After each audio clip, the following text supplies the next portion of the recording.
Paul Biya est-il au final le principal vainqueur suite au feuilleton sur sa disparition des radars pendant près de 50 jours et son retour triomphal, avec de gros guillemets, mis en scène par les cadres et militants de son parti, le RDPC.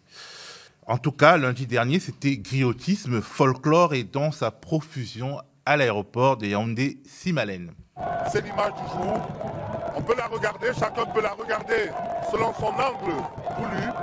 Mais ce n'est pas quelqu'un d'autre, c'est bel et bien le président camerounais, son excellence Paul Biya, de retour d'un séjour officiel qu'il a conduit pour la dernière étape en Chine il y a quelques semaines.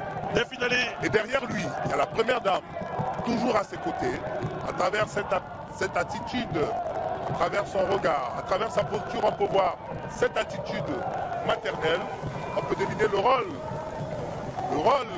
important, prépondérant, qu'elle joue aux côtés de son illustre époux. Alors Fabrice, quel est l'état psychologique du Cameroun après ce feuilleton ?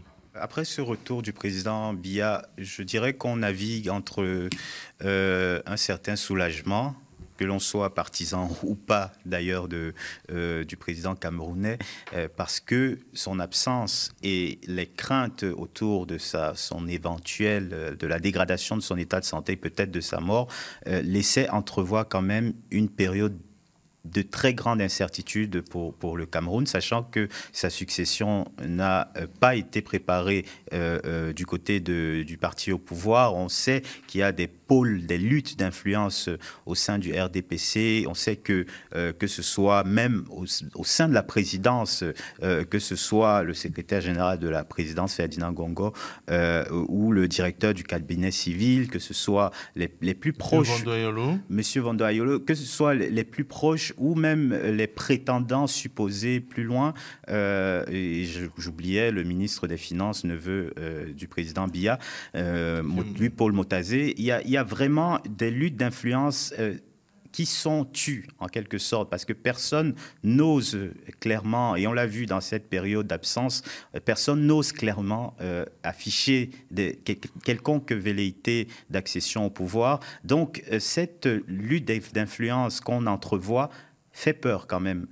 Au sein de l'opposition, on arrive à clairement se positionner, mais le pouvoir, qui est quand même une machine électorale, qui est une machine tout court, qui est assez puissante, le parti, le RDPC, est encore très divisé. Donc il y a un soulagement dans le fait de ne pas voir un embrasement de la situation sociale, socio-politique au Cameroun dans les prochaines semaines.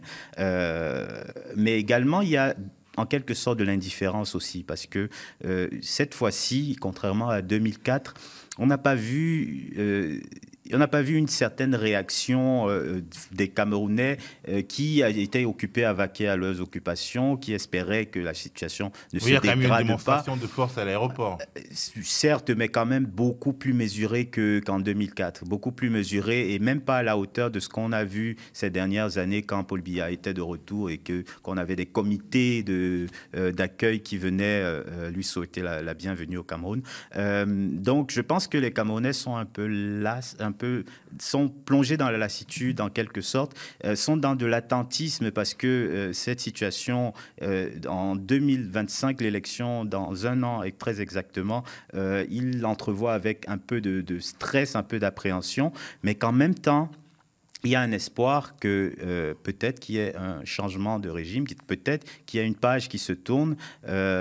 Aujourd'hui, on ne sait pas, parce que tant que le président de la République sera vivant, la question de sa succession ne se posera pas clairement, parce que c'est il est son propre successeur naturel. Et on le voit bien, s'il est toujours vivant, reprendre le flambeau en 2025. Alors, Francis, ce scénario du comeback guy a des relents déjà vus. Fabrice en a parlé. En 2004, il y avait eu un scénario à peu près pareil, sauf que Paul Biya n'avait pas du tout le même âge. Est-ce que les rumorologues camerounais ont travaillé pour Paul Biya sans s'en rendre compte ? Absolument. Moi, cette affaire m'interpelle à plusieurs titres. D'abord, le président, son âge et la gestion de la question de sa santé. Avoir l'âge de Paul Biya et être au pouvoir, c'est pas, en soi, pour moi, c'est pas choquant, surtout en Afrique, parce qu'il y a des présidents qui se font élire à 74, 75 ans. Ouad, il y en a Ouad, 91. par exemple, sa première élection en 2000, c'était à l'âge de 74 ans. Et donc, il a fait 2 mandats, il a fait 12 ans à la tête de l'État. Donc, moi, ce qui me gêne, c'est la gestion de sa santé. Si le président du Cameroun est malade, il faut communiquer là-dessus, il faut informer la population camerounaise, il faut au besoin la rassurer, mais il faut le faire de façon professionnelle, et ça, le président Biya ne le fait pas. Ses absences, il nous a habitués à ses absences. Ça fait des années qu'il est absent, et pour autant que je me souvienne, il y a eu au moins 2 fois où on a parlé de mort. Il y a eu 2004 dont Fabrice a parlé, mais avant, autant j'étais journaliste actif à Jeune Afrique à l'époque, à 2 reprises, et chaque fois on tombe dans le panneau. La nouveauté, c'est que cette absence est alimentée, elle a été un peu plus gonflée par les réseaux sociaux. Qui n'existait pas en 2004. Oui, voilà, c'est ça. Et donc, du coup, ça a pris des proportions. Il y a une télévision, web télé aux États-Unis qui a annoncé de façon péremptoire sa mort et tout. Et aujourd'hui, on voit que Paul Biya est quand même vivant, même s'il n'est pas au meilleur de sa forme. Cette web télé ne va jamais présenter d'excuses. Et ça, c'est ce que je voulais vous dire, c'est que j'ai l'impression aussi, et Fabrice en a parlé tout à l'heure, que les Camerounais sont dans une passivité et attendent que quelqu'un meure pour assumer leur destin. Ça, c'est inadmissible. Il faut absolument que les Camerounais, de son vivant, assument et contestent et fassent connaître leur peur, leur angoisse. Et c'est le lieu de dire que pour les élites camerounaises, moi, je me pose beaucoup de questions. Les élites camerounaises tuent leur président à défaut de le renverser. À intervalles réguliers. À intervalles réguliers, à défaut de le renverser, à défaut de le faire partie du pouvoir. Ce n'est pas un monopole camerounais. Dans la plupart des pays, on a une fâcheuse tendance à tuer ceux qu'on ne peut pas renverser. Et le deuxième point... Parce que c'est les Goliaths, on les voit comme inatteignables. Comme inatteignables, comme invincibles, comme protégés par je ne sais pas quel fétiche, tout ce que vous voulez. Mais il y a le point qui me gêne, c'est surtout les élites camerounaises. Je trouve que ces élites ont démissionné ces dernières décennies. On ne les entend pas. Ils sont les premiers à critiquer les despotes ou les chefs d'État, les dirigeants autoritaires des autres pays. On ne les entend pas. Pourtant, ils sont brillantissimes. Et tout le monde sait qu'ils ont une connaissance encyclopédique. Mais on a le sentiment qu'ils ne connaissent pas leur pays. Donc moi, je les invite plutôt à commencer à fouiller. Parce que vous ne pouvez pas valablement, de façon crédible, critiquer ce qui se passe ailleurs. En Afrique, ils ont le droit de critiquer tout ce qui se passe dans le monde entier. Le Camerounais a le droit de critiquer ce qui se passe en Côte d'Ivoire, au Mali, au Sénégal. Mais il doit également inclure dans son champ de critique le Cameroun. Et il ne le fait pas. Et le dernier point, avant de te passer la parole, ce que je voulais dire, c'est que moi, j'ai horreur des fake news. Et ça me rend malheureux parce que ça tue le journalisme et ça tue la vérité, ça tue l'éthique. Parce que n'importe qui se lève un jour et fabrique des pseudo-informations alors que aucun d'entre nous autour de cette table ne peut faire décoller un avion. Aucun d'entre nous ne peut opérer quelqu'un d'un cancer. Parce que nous n'avons pas la compétence ni la formation. Mais tout le monde en Afrique est journaliste. Et ça m'inquiète. Alors juste, Fabrice, avant de donner la parole à Aman. Oui, j'allais juste rajouter que dans la longue liste des tabous qui ne sont jamais abordés par les Camerounais, malheureusement, il y a aussi la question du coût de ces voyages. Parce que depuis 1982 et l'accession de Paul Biya au pouvoir, c'est très courant. C'est tellement courant que c'est entré dans une espèce de conscience collective que Paul Biya va en Suisse chaque année et ne rend jamais de compte. Le pouvoir et les institutions au Cameroun ne rendent pas de compte. C'est une chose qui est instituée même dans l'esprit des gens. Je me souviens d'une enquête en partenariat d'un groupe de journalistes d'investigation. Au CCRP, je crois. Oui, en 2018, qui établissait à 65 millions de dollars le coût des voyages de Paul Biya depuis 1982. 65 millions de dollars, plus de 44 milliards de francs CFA. En termes de manque à gagner pour le service public camerounais, en termes de manque à gagner pour les hôpitaux, pour les écoles, pour l'éducation, on a un pays qui est dans la dévastation totale en termes sociaux, où le peuple n'arrive pas à se soigner, n'arrive pas à se prendre en main, vit dans le noir parce que l'électricité manquant, a des manques en termes d'eau potable. Et malheureusement, semble quand même résigné vis-à-vis de la situation, même politiquement, et se contente parfois de se jeter sur un os, celui du commentaire politique sur les réseaux sociaux. Malheureusement, ça ne grandit pas le pays. Alors, Aman, tu connais bien le système camerounais. Est-ce que quelque part, il n'est pas tout de même affaibli aujourd'hui? La thématique de l'âge du capitaine, qui était moins inflammable en 2004, cette fois-ci, elle aurait pu être évitée. Et la gestion de cette longue absence a créé des crispations, Fabrice l'a dit, des crispations et des divisions dans le sérail. Est-ce que l'après-retour de Paul Biya sera équivalent à l'avant? Je vais être moins alarmiste, hein, et ça se traduit par la sérénité avec laquelle le quotidien que je dirige a abordé cette question. C'est-à-dire, le jour où M. Biya est rentré, nous avons titré sur le prix du cacao à 5 000, qui est quelque chose de plus intéressant pour les Camerounais que ces allers-retours. Non, la vérité, c'est qu'il faut dire une chose simple, c'est que M. Biya est pris à son propre piège. Pendant des années, le temps a été pour lui. Aujourd'hui, le temps est contre lui. Et moi, j'ai envie de dire, et ça va paraître cynique peut-être aux yeux de mon confrère Francis Patindé, mais qu'on le laisse se faire dessus, il n'y a pas de problème. Parce que je pense qu'on va les laisser. Et leur machin, leur truc, excusez-moi, excusez la terminologie que j'utilise, va s'écrouler tout seul. C'est simple. Parce qu'avec autant de contradictions, ce n'est plus possible que cela continue. Et on l'a révélé tout à l'heure. Je vais vous dire quelque chose. Pendant la longue absence de M. Biya, il y a Christophe Mienzo, qui est le directeur de l'Action, qui a fait un éditorial. L'Action, qui est le journal du parti de Paul Biya. Oui, l'Action, qui est le journal du parti, voilà.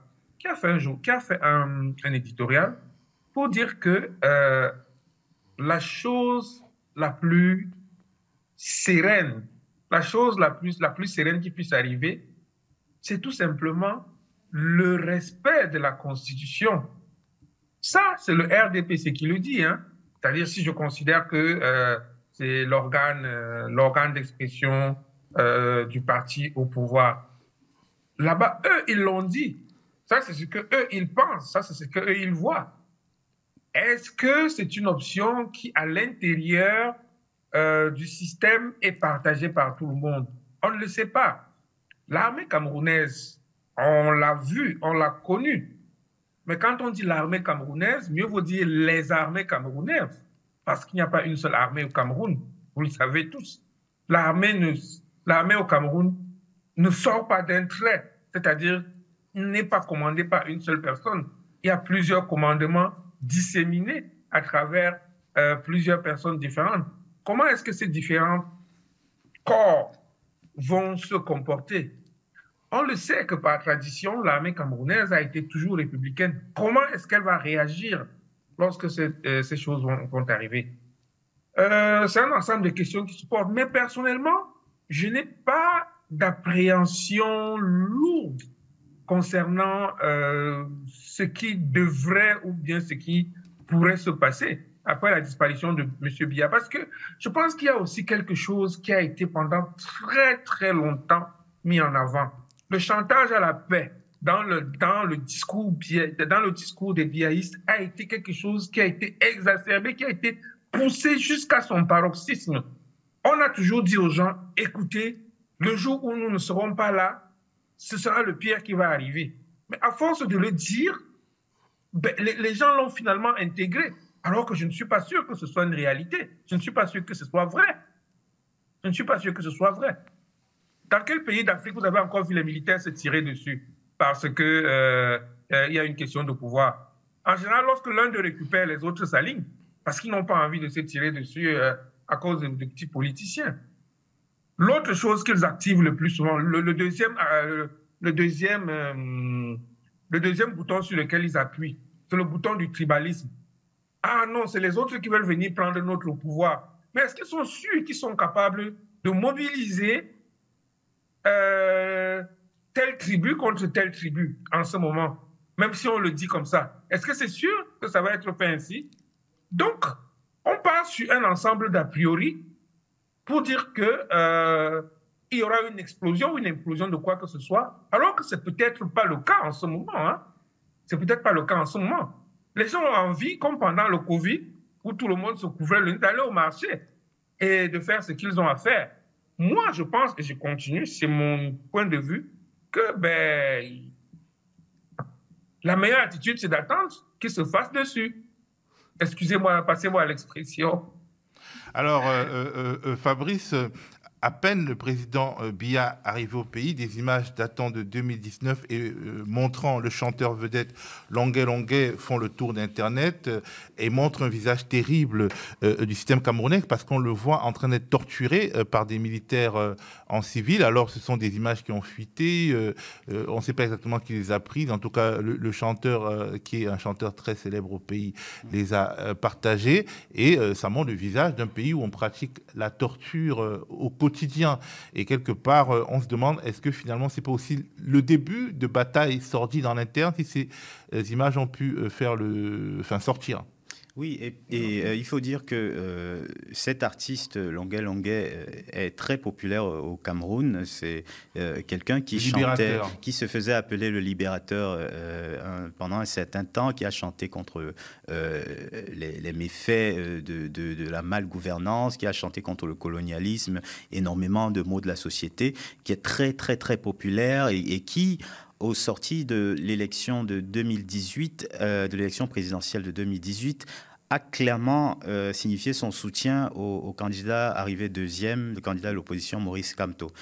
Et ce serait donc ce qui lui aurait valu par la suite de se faire arrêter, entre grands guillemets, parce que ça ressemble plus à un kidnapping qu'à une arrestation, et de se faire donc torturer. C'est quelque chose qu'il avait déjà raconté par le passé, mais dont on n'avait pas vu la matérialité. Et du coup, ça avait moins choqué les gens. Oui. Il avait même fait une sorte de bad buzz, parce que les gens se sont moqués de lui, parce qu'il disait qu'il voulait voir ses enfants grandir. On l'a pas pris au sérieux. Il exprimait de manière très expressive pendant des interviews la souffrance, en fait. Il était quelqu'un en grande souffrance. Le stress post-traumatique. Qui avait exprimé en pleurant sur un plateau de télévision à quel point sa vie ne tenait qu'à un fil, parce qu'il était menacé, parce qu'il avait été donc torturé. Et c'est l'expression effectivement d'un pouvoir qui n'a pas de boussole, en fait. Et aujourd'hui, hier, je pense, on a appris que le ministre de la Défense voulait instruire une enquête pour faire la lumière, parce que ce serait des personnes issues des rangs, peut-être de l'armée, qui auraient perpétré cet acte de torture. On comprend bien que là, le pouvoir politique, ayant vu l'émoi que cette histoire a provoqué, au moins sur les réseaux sociaux, ne veut pas faire grandir encore plus cette impopularité qui lui colle à la peau, parce que vraiment on a l'impression d'avoir une cour des proches, des ponces, des grandes figures de la cour de Paul Biya qui ne maîtrisent rien, en fait, et qui laissent se passer des choses terribles. Et aujourd'hui, peut-être que le message, c'est... Ou alors c'est un mode de fonctionnement. On essaye de faire quelque chose, mais dans la réalité, on sait très bien que ce n'est pas le premier artiste, ce n'est pas la première personne engagée. De nombreux militants du parti de l'opposition, le MRC, sont encore en prison aujourd'hui. Donc, malheureusement, c'est un mode de fonctionnement plus qu'autre chose, oui. Alors, tout ceci nous fait penser à des épisodes passés.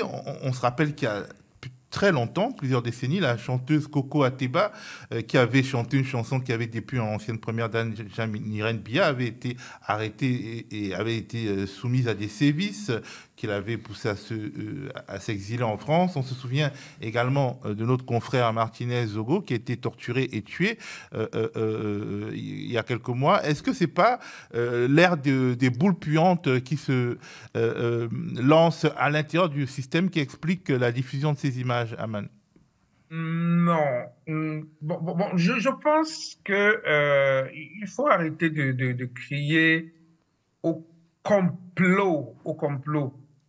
La torture est un outil qui est utilisé par ce système depuis le temps. Hein. C'est-à-dire que, souvenez-vous des Samuel Eboa, les maîtres Tchouga qu'on a arrêtés, et des Anissé et Kaneko, de la bastonnade qu'ils ont subie à la gendarmerie du port à Douala en 1991. La torture fait partie des éléments du système. La torture, y compris la torture extrême, ça fait partie des outils qui sont en place, mis en place et qui sont utilisés par le biaïsme pour, et Francis Kwatilde a dit tout à l'heure qu'il était un peu embêté parce qu'il y avait, on n'arrivait pas à renverser le système. Oui, le système s'organise pour pouvoir être comme il est. Mais il est clair qu'un jour, ce système-là va tomber. Je suis sûr qu'il va tomber. Et il va tomber du fait de ces contradictions. Le fait que les images soient sorties, à ce qui me semble, et à ce moment-là, doit être tout simplement une histoire où, d'abord, torturer quelqu'un et prendre les images, c'est déjà quelque chose d'assez, je veux dire, c'est le raffinement même, du sadisme. Mais à ce qui me semble, entre eux, ils ont pas mal de petits comptes. Ils ont pas mal de petits comptes qu'ils essayent de régler, voilà. Et la sortie de ces images doit faire partie tout simplement de ça doit faire partie de cet entre-là de choses qui font que le système n'est pas un monolithe imprenable, le monolithe imprenable qu'on croit. Il a ses fissures. Il a également ses fissures. Et la sortie de ces images, ma foi, fait partie de cela. Mais ce qui m'embête, ce qui me dérange, c'est que lorsque Longuet a dit publiquement qu'il a subi ces sévices, les gens se sont moqués de lui. Et je dis, mais où est passée la capacité d'indignation de mes compatriotes? Les gens ne s'indignent pas. Mais les gens ne se sont pas indignés. Le vice-président du MRC, Mamadou Mota, on l'a attrapé et on lui a brisé, on lui a cassé un bras. Je ne sais pas ce qu'on a utilisé pour casser un bras à ce monsieur. Personne ne s'en est indigné, mais ce n'est pas possible. Cette torture est une torture quotidienne. Ça se passe ainsi tous les jours. C'est un peu ce dont parlait Francis, c'est une culture de la passivité, même du masochisme et du cynisme généralisé qui peut expliquer ça. Là, le cynisme n'est plus possible parce qu'on voit, on n'entend pas dire, c'est pas un témoignage, ce sont des images, et c'est peut-être là que la barrière du cynisme tombe. À ce qui me semble, et je dis que c'est ce tissu de... Moi, j'ai toujours dit que le système BIA a évolué d'abord au tout début, les grands espoirs, c'est je veux laisser à la postérité l'image de celui qui a apporté la démocratie et la prospérité. Et ensuite, on a évolué vers c'est la démocratie apaisée, tout le monde est d'accord, ça va aller. Et après, c'est aller tout simplement le glissement vers la dictature, d'accord? Mais aujourd'hui, c'est la dictature assumée. Depuis 2018, c'est une dictature qui s'assume comme dictature. C'est-à-dire qu'il n'y a même pas... Le je ne veut pas, ne reste pas au pouvoir, ne reste pas au pouvoir qui veut, mais qui peut. Ça, c'est la phrase qu'il avait dit devant Emmanuel Macron. C'était pas Macron. C'était pas Macron, c'était avant Macron. C'était Hollande, c'était François Hollande. Il a dit ça devant François Hollande, face à face, les yeux dans les yeux. Ça, c'est la dictature assumée. Il assume sa dictature. Ils assument le pouvoir de Yaoundé. Le pouvoir de Yaoundé ne se présente plus comme étant une espèce de démocratie banania, de je sais pas quoi. Non. Le pouvoir de Yaoundé dit nous sommes une dictature et ils assument leur dictature. Ils assument leur dictature. les gens, il y a 40 ans de pouvoir, mais dans les 40 ans de pouvoir, il y a une évolution claire, y compris du discours et des agissements. Je veux utiliser une expression que l'ensauvagement. L'ensauvagement, c'est qui c'est? Mais c'est évident dans les rues de Yaoundé. C'est évident dans les rues de Yaoundé quand vous arrivez.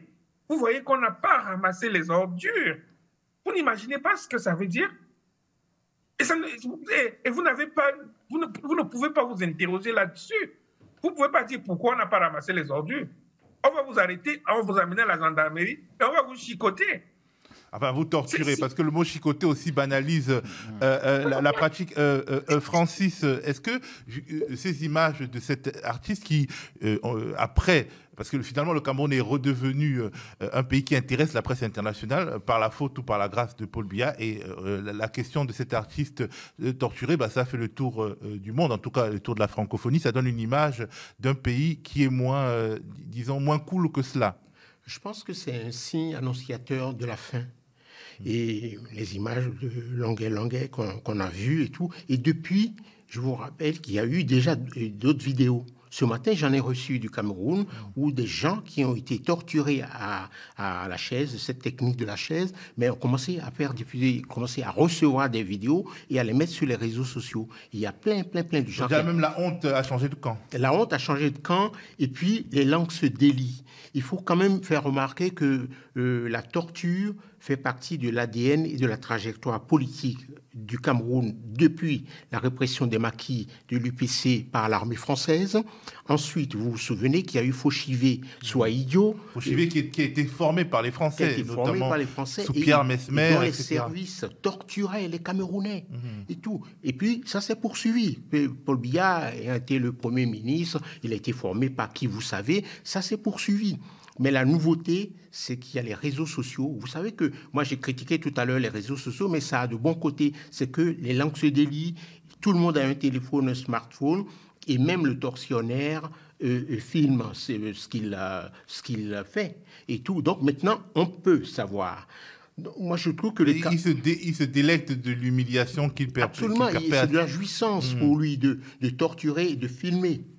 C'est un acte de bravoure pour lui. Alors, le problème, c'est que il faut... Moi, je ne crois pas à la passivité. Pour changer l'histoire, pour changer les paradigmes d'un pays, je ne crois pas du tout à la passivité. Je trouve que en cela, tu n'es pas d'accord avec Aman. Oui, absolument. Tu n'attends pas que la biologie règle le compte. Absolument. Il faut y aller. Il faut descendre dans la rue. Il faut réclamer parce que c'est normal. Puisque le pouvoir dit que c'est un État démocratique. Il le dit de moins en moins. De moins en moins, mais enfin, la Constitution, elle est là. La Constitution, vous savez, elle est quand même, elle est assez démocratique. Et il faut descendre dans la rue sans exigence de la population. Vous allez soit le laisser, il va rester là, parce que je me souviens qu'en 2004, il avait donné rendez-vous dans une vingtaine d'années.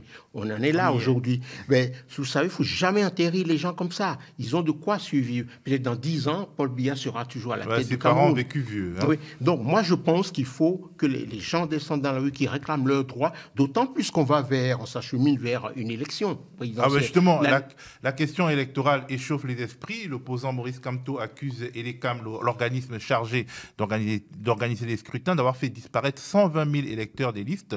Aman, dans ton dernier livre, J'aime l'odeur de l'encre sur le papier au petit matin, paru aux éditions du Chabel, tu racontes comment, jeune journaliste, tu as observé la mécanique de la fraude électorale au Cameroun. Est-ce qu'on va vers du business as usual? Oui, bien sûr. Francis l'a dit tout à l'heure, la seule possibilité qu'il y a, c'est que lors de l'un de ces trucages, à la suite de l'un de ces trucages électoraux, que les gens descendent dans la rue et que l'on ait un scénario, par exemple, à la Sierra Leone, c'était Liberia, ou en Sierra Leone, voilà, à la Sierra Leonaise, par exemple. Ça peut aussi être un scénario à la gabonaise, hein, où une révolution de palais suit... Non, pas à la gabonaise, c'est pas ça. Non.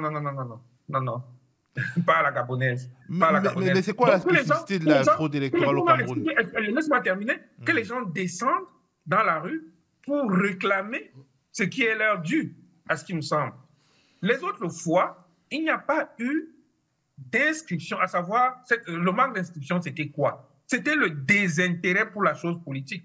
Or, le désintérêt pour la chose politique, c'est aussi un travail de fond qui a été fait depuis 92.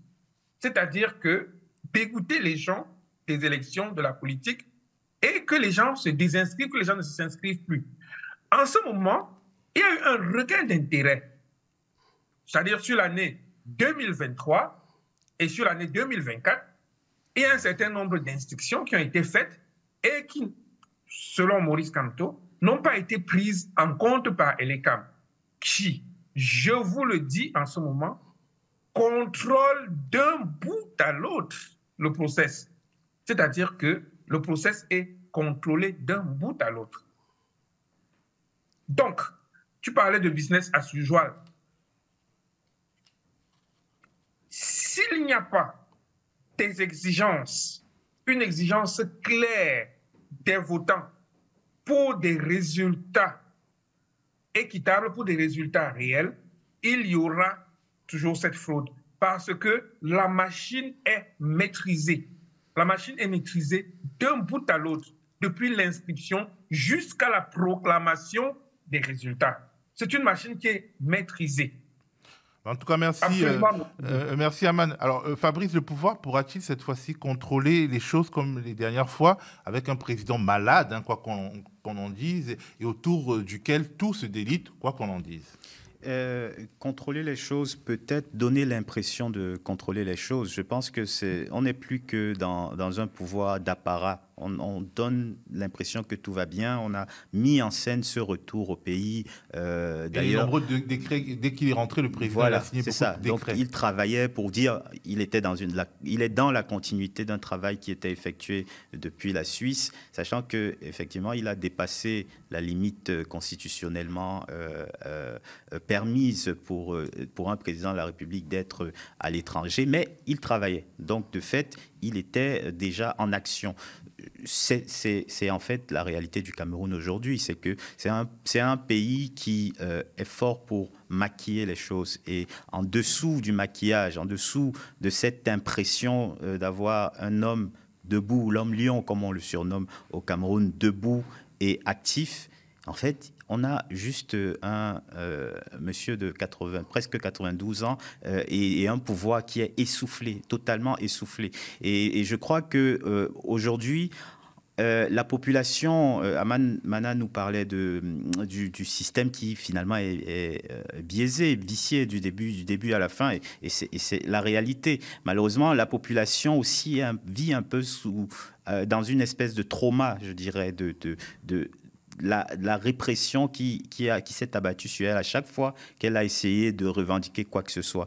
Et donc, j'ai du mal à penser, j'espère, mais j'ai du mal à penser que demain, si elle se fait flouer, ce qui est absolument certain parce que le RDPC maîtrise absolument tout, si elle se fait flouer dans les urnes, j'ai du mal à croire que cette population-là trouvera les ressorts pour se mobiliser dans la rue. Alors Francis, ton mot de la fin sur le Cameroun de Paul Biya en 2024, comment tu le perçois en observateur extérieur et en journaliste africaniste expérimenté? Il y a deux éléments dans les tests, dans la réglementation au Cameroun qui me gênent. C'est la durée du mandat, 7 ans. Et il y a quelques rares pays qui suivent le Cameroun sur ce terrain, mais la plupart des pays africains, c'est de 4 ans ou 5 ans, sauf le Libéria où c'est 6 ans.